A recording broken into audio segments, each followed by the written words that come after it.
ज्या पद्धतीनं आपण आता मराठी भूगोल या विषयाचे बघितले, आता जॉग्रफीमधील खास MCQs जे तुमच्याकरता मी घेऊन आलेलो आहे. 90% MCQचे ह्या चान्सेस मोठ्या प्रमाणात राहणार आहेत. समजून घेऊया. Choose the correct option from the given in option and complete the sentence. Way should carry. आता बघा, याच्यात एक लक्षात ठेवा की तुम्हाला सेंटेन्स पूर्ण लिहावं लागतं आणि जे ॲन्सर आहे त्याच्यामध्ये टाकून ॲन्सरला अंडरलाईन करावी लागते. नुसतं ॲन्सर लिहून चालत नाही, पूर्णचे पूर्ण सेंटेन्स लिहावं लागतं. चला, पहिला question. Way should carry dash for the field visit in the collect information. तर क्वेश्चन आयर्स सगळ्यात महत्त्वाचं क्वेश्चन आयर्स असते. वॉटर बॉटल वगैरे तो नंतरचा प्रकार. India is the located in the dash hemisphere on the day northern and eastern. Northern and east म्हणजे India he northern and ईस्टमध्ये आहे. नॉर्थ ईस्ट या पार्टमध्ये इंडिया लोकेटेड आहे. Next, India Southern most point in the non as Indira point. Southern most सगळ्यात खालचा जो part आहे त्याला इंदिरा पॉईंट असं म्हटलं जाते. त्याच्यानंतर पुढे बघा, these two countries in the South America do not share their border with Brazil. ब्राझीलच्या लागून येत नाही ते चिली, इक्वेडोर याची border. Next, both the countries have type of the government. Republic government. India आणि ब्राझीलचे गव्हर्नमेंट रिपब्लिक आहे. Which is the following shape of the coastal part of the Brazil.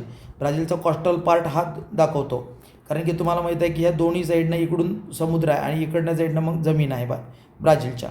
Next, which of the following shape the coastal part of the India correctly. इंडियाचा coastal part तुम्हाला माहीत आहे या शेपमध्ये आहे की नाही. ठीक आहे. Next, considering the atmosphere with the shape correctly represent the atmosphere in which the India lies. India northern east आपण पाहिलंच आहे, हा पार्ट येतो. Next, considering the atmosphere with the correctly representative atmosphere in the Brazil mainly lies northern south आहे ना. म्हणजे 10% part north अमेरिकामध्ये आहे आणि 90% पार्ट ब्राझीलचा हा साऊथ अमेरिकेमध्ये आहे, हे लक्षात घ्या. चला पुढे. Brazil is covered the mainly by highland. Highland मोठ्या प्रमाणात ब्राझीलमध्ये वापरतात. Next, like the Brazil in two has ancient plateaus. ठीक आहे, एन्शियंट प्लॅट्यूज मोठ्या प्रमाणात. The Amazon basin is mainly covered by the dense forest. Okay, covered by the dense forest. Next, Amazon is a large river in the world near its mouth. त्याच्या जवळ काय आहे म्हणजे मुखाजवळ.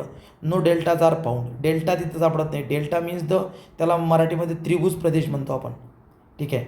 The Lakshadweep island as the Arabian sea are काय म्हणतात त्याला, coral island. Okay, ठीक आहे. Next, the 2 foot hills of the Aravallis. The foot म्हणजे पायाजवळ. लाईक द मेवाड पट्टा. मेवाड प्लॅट्यू म्हणतो आपण त्याला, मेवाड प्लॅट्यू लक्षात ठेवा. नेक्स्ट, आता आयडेंटिफाय द ऑडोनॉट. ऑडोनॉटचे काही क्वेश्चन याच्यामध्ये आलेले आहे, समजून घ्या. Forest type of Brazil. ब्राझीलमधले बघा हे फॉरेस्ट आहे, ए आहे, पण द हिमालयन फॉरेस्ट हे फक्त भारतात आहे. ऑडोनॉट काढला. Which the reference to India. इंडियामध्ये इक्विटोरियल फॉरेस्ट नाही आहे भारतामध्ये, ते वेगळं काढलेलं आहे आपण. Next, with the reference to the fauna of Brazil.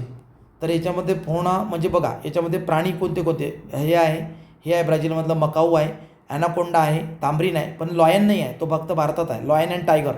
Lion and tiger असलेला India the most only one country in the world. ठीक आहे. Next, with the reference of flora of India. Orchid. Orchid जे आहे हे भारतामधलं नाही आहे, हे ब्राझीलमधलं आहे. बाकीचं आहे, अंजन आहे, देवदार आहे, बनियान आहे. ओके. नेक्स्ट, पुढे बघूया.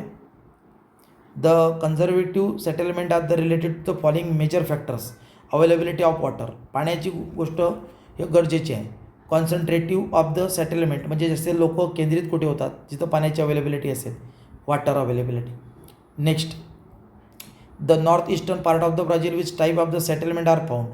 न्यूक्लिटेट्स. ओके, नॉर्थर्न पार्ट जास्तीत जास्त म्हणजे तिथं केंद्रित वस्ती आहे, जास्तीत जास्त लोक तिथं आहेत.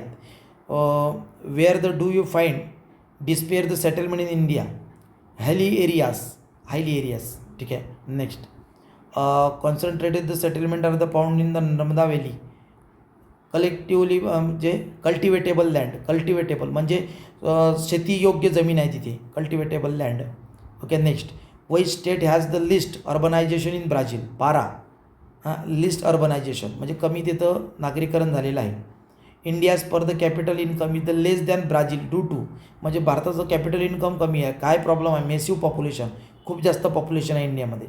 Next, the economy of Brazil mainly depend on the dash of activities there.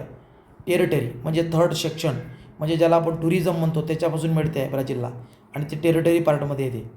The economy of the India Brazil are of the types डेव्हलपिंगमध्ये येतं इंडिया आणि ब्राझील दोन्हीची economy.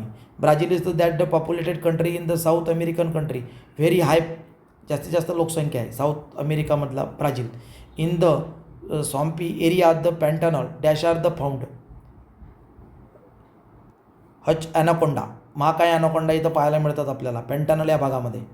Next, on the distribution of the population factor effect फिजिओग्राफी, म्हणजे तुमची प्राकृतिक रचना आहे ती तुमच्या पॉप्युलेशन डिस्ट्रीब्युशन करण्यास म्हणजे विरळ लोकवस्तीकरता कारणीभूत ठरते. ठीक आहे. Second last, the most common method of the transportation in Brazil roadways, जास्तीत जास्त रस्ते महामार्ग ब्राझीलमध्ये मोठ्या प्रमाणात आपल्याला पाहायला मिळतात. अशा पद्धतीने मी तुम्हाला काही इम्पॉर्टंट्स MCQ याच्यामध्ये काढून दिलेले आहे मित्रांनो. थोडंसं क्षेत्रफळाच्या दृष्टीने भारत कोणत्या क्रमांकावर आहे, ब्राझील कोणत्या क्रमांकावर आहे थोडं पाहून घ्या, एकदा थोडंसं वाचन करा आणि हे MCQs तर बिलकुल IMP आहेत. चला, बेस्ट ऑफ एफर्ट्स तुम्हाला. थँक्यू. आणि जास्तीत जास्त आपल्या मित्रांना पाठवा, सबस्क्राईब करा. थँक्यू.